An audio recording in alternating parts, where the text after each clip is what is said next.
تو اس کو سیدھا لیٹا دو اور اس کے پیر قبلہ کی طرف کر دو اور سر اونچا کر دو تاکہ منہ قبلے کی طرف ہو جائے، اور اس کے پاس بیٹھ کر زور زور سے کلمہ پڑھو تاکہ تمہارے پڑھنے کو سن کر وہ بھی پڑھنے لگ جائے۔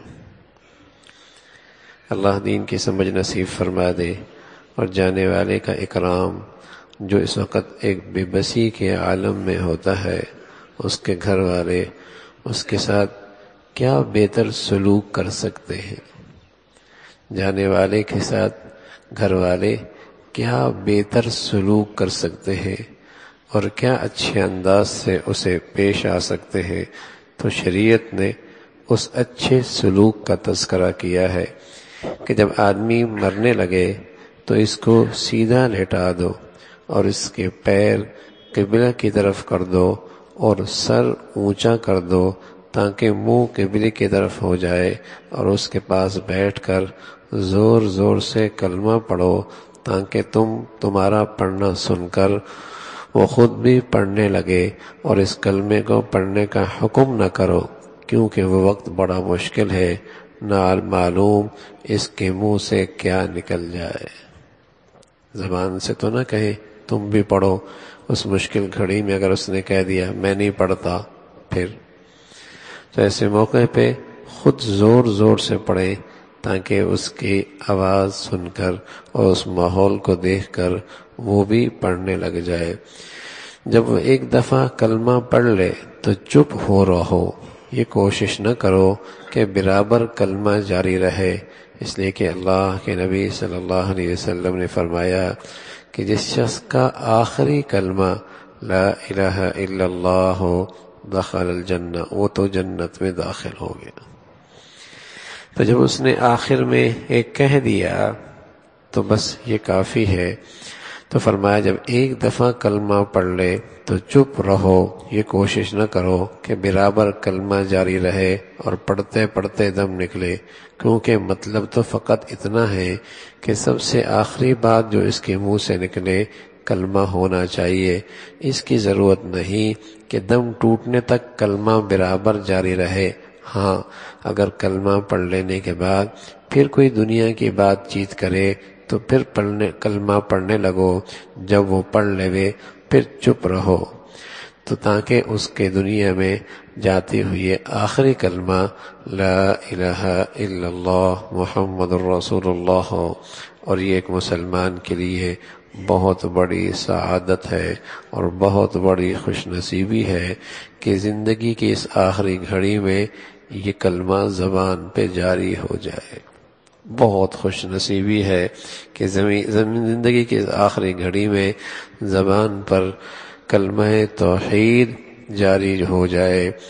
جب سانس اکھڑ جائے اور جلدی جلدی چلنے لگے اور ٹانگیں ڈھیلی پڑ جائیں، کھڑی نہ ہو سکے اور ناک ٹیڑھی ہو جائے، تو سمجھو کہ اس کی موت آ گئی۔ اس وقت کلمہ زور زور سے پڑھنا شروع کر دو۔ یہ ایک زندگی کا ایک سلسلہ ہے جو ہر شخص پہ آنا ہے، ہر شخص، کوئی نہیں بچتا، نہ غریب، نہ فقیر، نہ امیر، نہ بادشاہ، نہ نیک نہ بد، یہ زندگی کی گھڑی سب پہ آیا کرتی ہے۔ یہ بے بسی کا عالم ہوتا ہے، یہ بے بسی کا عالم ہوتا ہے۔ فرمایا جب سانس اکھڑ جائے اور جلدی جلدی چلنے لگے، ٹانگیں ڈھیلی پڑ جائیں، کھڑی نہ ہو سکے، ناک ٹیڑھی ہو جائے، تو سمجھو اس کی موت آ گئی۔ اس وقت کلمہ زور زور سے پڑھنا شروع کر دو۔ یا سورہ یاسین پڑھنے سے موت کی سختی کم ہو جاتی ہے، اس کے سرہانے یا اور کہیں اس کے پاس بیٹھ کر پڑھ دو یا کسی سے پڑھوا دو۔ اس وقت کوئی ایسی بات نہ کرو کہ اس کا دل دنیا کی طرف مائل ہو جائے، کیونکہ یہ وقت دنیا سے جدائی اور اللہ کی بارگاہ میں حاضری کا وقت ہے۔ ایسے کام کرو، ایسی باتیں کرو کہ دنیا سے دل پھر کر اللہ کی طرف مائل ہو جائے۔ مردے کی خیر خائی اسی میں ہے، مردے کی خیر خائی اسی میں ہے جانے والے کا اکرام اور اس کے ساتھ حسن سلوک. یہی ہے ایسے وقت بال بچوں کو سامنے لانا یا کوئی اور جس سے اس کو زیادہ محبت تھی اسے سامنے لانا اور ایسی باتیں کرنا کہ دل اس کا اس کی طرف متوجہ ہو جائے اور اس کی محبت اس میں سما جائے، بڑی بری بات ہے. دنیا کی محبت لے کر رخصت ہوئی تو نعوذ باللہ بری موت مرا، نعوذ باللہ بری موت مرا. تو ایسے موقع پہ تو ایسی شکلیں اختیار کی جائیں کہ اس کا دل اللہ کی طرف متوجہ ہو جائے. مرتے وقت اگر اس کے منہ سے خدا نہ خواستہ کفر کی کوئی بات نکلے تو اس کا خیال نہ کرو، نہ اس کا چرچا کرو، بلکہ سمجھو موت کی سختی سے عقل ٹھکانے نہ رہی، اس وجہ سے ایسا ہوا. عقل جاتے رہنے وقت کچھ ہو سب معاف ہے، اللہ تعالیٰ سے اس کی بخشش کی دعا کرتے رہو. کوئی ایسی بات اس نے کہہ دی، اس کے تذکرے لوگوں کے سامنے ہرگز ہرگز نہ کرو. جب مر جائے تو سب عز درست کر دو اور کسی کپڑے سے اس کا منہ اس ترکیب سے باندھو کہ کپڑا ٹھوڑی کی نیچے سے نکال کر اس کے دونوں سرے سر پر لے جاؤ اور گرہ لگا دو تاکہ منہ پھیلنے نہ پائے. یہاں سے لے کر اس انداز سے اس طریقے سے یہاں پھر اسے باندھ دیا جائے اس طریقے سے، اور آنکھیں بند کر دو، پیر کے دونوں انگوٹھے ملا کے باندھ دو تاکہ ٹانگیں پھیلنے نہ پائیں. پھر کوئی چادر اڑا دو. نہلانے کفنانے میں جہاں تک ہو سکے جلدی جلدی کر لو، جتنا جلدی. یہ بھی جانے والے کے ساتھ بہت بڑا حسن سلوک ہے اور یہ بھی جانے والے کے ساتھ بہت بڑی خیر خواہی ہے کہ اس کی روح قبض کرنے کے بعد جتنا جلدی ہو سکے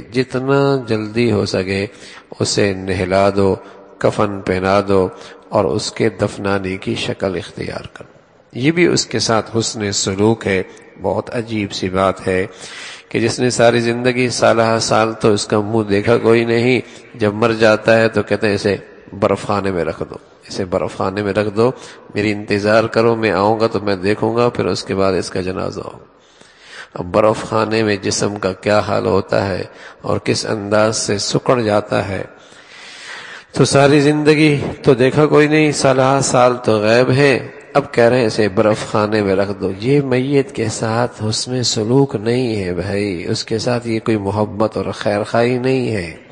اسے نہلا دو، دفنا دو، جلدی سے اسے دفن کر دو. اگر قبر اس کے لیے جنت کا باغ ہے تو اس باغ میں جانے میں کیوں اس کے لیے تاخیر کا باعث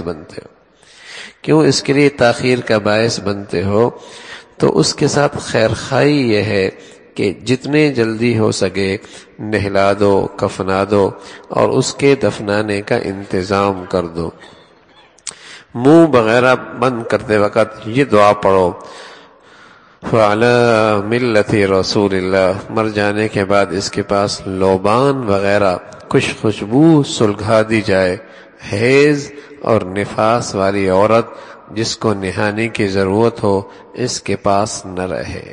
مرنے کے بعد اس کے پاس، کیونکہ اللہ کے فرشتے آتے ہیں اور نیک فرشتے ایسے موقع پہ حیض والی، نفاس والی یا ایسا مرد جس پر غسل فرض ہے اس کے قریب نہ آئے. مر جانے کے بعد جب تک اس کو غسل نہ دیا جائے اس کے پاس قرآن مجید پڑھنا درست نہیں. جب تک اسے غسل نہ دیا جائے مرنے کے بعد اس کے پاس قرآن پڑھنا درست نہیں ہے. تو یہ وہ چیزیں ہیں جو گھر کے ہر آدمی کو ان چیزوں کا پتہ ہونا چاہیے. یہ وہ مسائل ہیں جو کم از کم گھر کے افراد کو پتہ ہونا چاہیے. ظاہر ہے یہ چیزیں ہر گھر میں ہونی ہے اور جانے والے کے ساتھ جو حسن سلوک ہے اور اس کی خیر خواہی ہے وہ وہی ہے جو شریعت نے بتائی ہے اور یہ اس پر پھر اللہ کی طرف سے پیچھے والوں کو انعام ملتا ہے، ثواب ملتا ہے. اللہ بھائی عمل کی توفیق نصیب فرمائے.